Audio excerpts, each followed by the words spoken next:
Hello, cinephiles. If you don't have time but loves a good story, you have come to the right place. Let's get started without wasting any time. The movie kicks off with a scene set in an old construction site, where the water on the ground starts to ripple slightly. Suddenly, there's a commotion inside the building, as if a fierce battle is taking place, complete with powerful weapons causing destruction from within. Enter Eli, a 14-year-old kid from Detroit. Before he can make sense of what's happening, one of the seemingly lifeless bodies suddenly springs to life and touches him, sending shivers down his spine.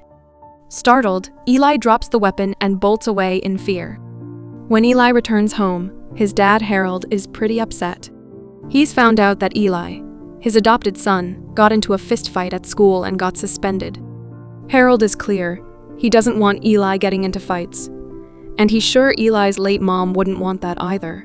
Plus, he drops the bomb that Eli's brother Jimmy just got out of prison. At dinner, Jimmy asks Harold for a job at his office, but Harold shoots him down right away, saying there's no place for an ex-con like Jimmy in his workplace. This leads to Jimmy feeling pretty let down by Harold's lack of fatherly care, so he storms out. Later that night, Jimmy goes to see Taylor and Dutch, two big-time gangsters in the neighborhood. Turns out, Jimmy owes them a whopping $60,000 from his time in prison. Taylor even threatens to harm Harold and Eli if Jimmy doesn't cough up the cash pronto. Meanwhile, Eli is haunted by what he stumbled upon earlier in the day. The next day, he goes back to the building to find the weapon he discovered. After locating it and realizing how advanced it looks, he decides to keep it for himself. Eli returns home bubbling with excitement. Inside, while Jimmy and Harold are locked in a heated argument, Eli sneaks in through his bedroom window. Upstairs, he quietly observes the tension below. Jimmy pleads with Harold to lend him $60,000 to settle his debt with Taylor. But Harold's response is cold and unwavering. Jimmy knows his dad has the money and feels betrayed that Harold has seemingly erased all traces of him from the house, even allowing Eli, his adopted son, to take over his old room. Frustrated, Jimmy retreats to a rundown motel to brainstorm how to come up with the cash. Meanwhile, as Eli goes about his chores later in the day, Harold approaches him, questioning him about the metal scraps he's been collecting. Upon discovering that Eli has been pilfering from his construction site for cash, Harold sternly orders him to return the stolen items immediately. Though reluctant, Eli obeys. During their trip back to the site, Eli confronts Harold about his strict rules and can't shake the feeling that he's merely a replacement in the family. Hearing this, Harold interrupts, affirming that both he and his late wife are committed to raising Eli as their own, biological or not. Eli is reassured, realizing he's still cherished as their son. Stepping out of the car, Harold realizes someone has broken into the office. He instructs Eli to stay in the truck while he investigates. Inside, Harold discovers Jimmy, Taylor, and Dutch raiding his safe. As danger looms, Jimmy urges his dad to leave, but Harold can't stand by as his own money is stolen. Taylor pulls out a gun and fatally shoots Harold, sending Jimmy into a frenzy. In a panic, Jimmy grabs a gun and fires back, accidentally killing Dutch, Taylor's brother. Realizing the gravity of the situation, Jimmy snatches the money and flees, leaving his father's body behind. He commandeers Harold's truck and escapes with Eli, who's been waiting in the truck. On the road, Jimmy lies to Eli, assuring him that their father is okay, and they're going on a vacation to Lake Tahoe, their mom's favorite spot. Back home, Jimmy struggles to come to terms with the tragedy. He continues his charade, convincing Eli that their family is going on a trip and their father will join them later. Packing their bags, the brothers leave just as Taylor's gang arrives at the house. They head to Iowa, stopping at an inn along the way for a break. Meanwhile, Taylor vows revenge for Dutch's death. The next morning, while Eli plays with his toy gun in the bathroom, he discovers some new features he hadn't noticed before. Meanwhile, at the abandoned building where Eli found the weapon, a group of masked figures arrives, searching for the missing weapon.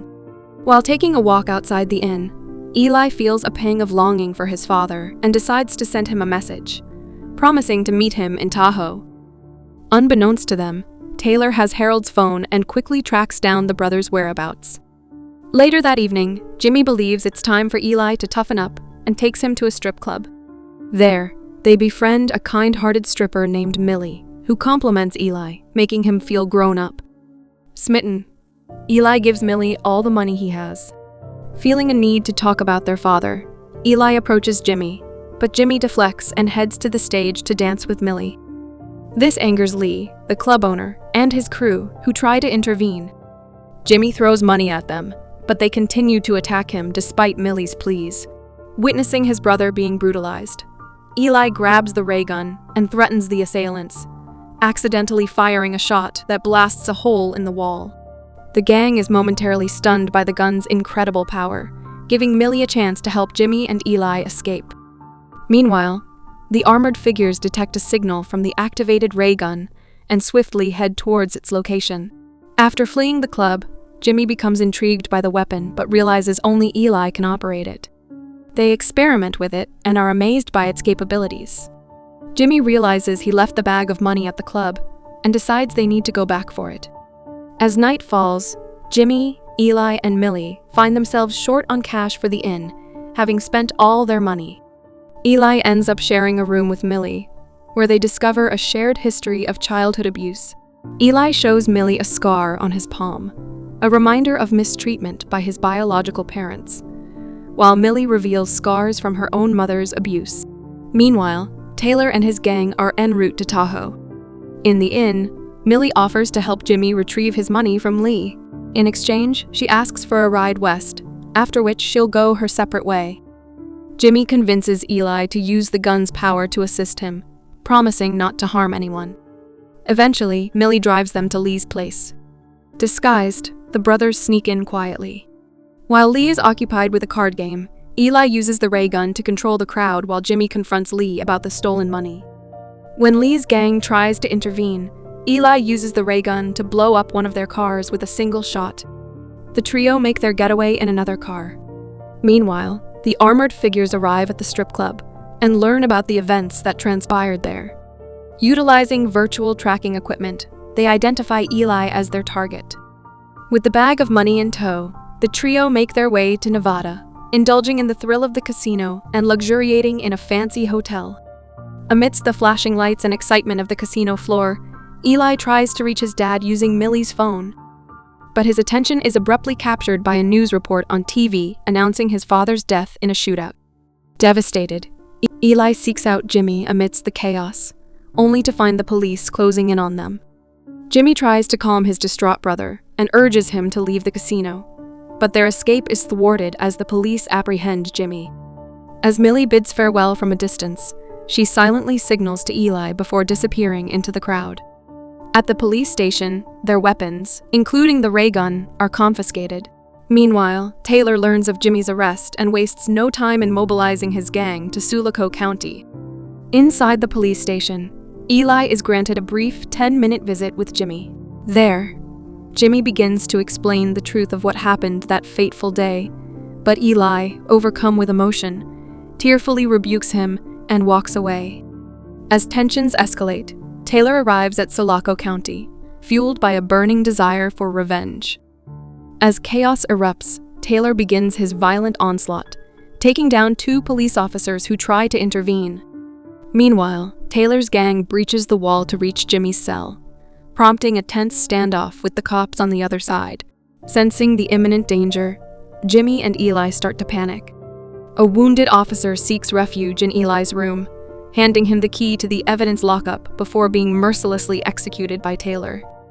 Taylor proceeds to unleash carnage, massacring the police officers in the station and freeing Jimmy from his cell. As Taylor's gang prepares to brutalize Jimmy, gunfire erupts outside, forcing Taylor to investigate. Outside, FBI agent Morgan Hunter arrives at Sulaco County and is met with resistance from Taylor's guards. Inside the station, Eli discovers the ray gun and rushes to his brother's aid. Together, Jimmy and Eli fend off Taylor's gang, with Eli inadvertently causing damage to the station's roof. The commotion catches the attention of the FBI crew outside. Jimmy and Eli manage to escape the chaos and surrender to the police in the lobby. As Jimmy expresses his remorse to Eli, Taylor emerges, gun drawn. Suddenly, 2 armored figures approach the building at incredible speed, deflecting bullets fired by the police. They enter the lobby, throwing a mysterious device inside. It creates a great tremor and pushes Eli into a corner, making him instantly faint. When Eli wakes up, the time has already stopped. Everything around Eli freezes but him. He can see clearly a bullet is shot by Taylor and is just a few inches away from Jimmy. The FBI crew is breaking in, trying to stop them. At this point, seeing two people walk in while time is freezing, Eli quickly grabs his ray gun and points it at them. Now the two figures open their masks and reveal themselves. The man calms Eli down and successfully convinces him to return the ray gun back. They introduce themselves as people from another world which is at war. Eli also originates from there. The scar on Eli's palm is the evidence, as they both have it as well. That is how Eli is able to operate the ray gun. The man adds that Eli is hidden in this world for his safety, but soon they will need his help when he is old enough. Those dead soldiers Eli found in the abandoned building at the beginning are actually sent here to kill him. Later on, the man tells Eli to stay with his brother while the woman changes the direction of the bullet, pointing back to Taylor. In the end, before saying goodbye and walking into their world through a doorway, the man shakes Eli's hand, which activates a red sign on his palm. Right after the two armored figures leave, time resumes. Taylor gets shot in the head by his own bullet. Eli and Jimmy are held in custody. While Hunter, the FBI agent, is talking with Eli. She lets him know that Jimmy covers for him, but not for long if he is cooperative. Eli chooses to not discuss the weapon with her. After Jimmy leaves his brother going to jail, Millie arrives and waves at Eli.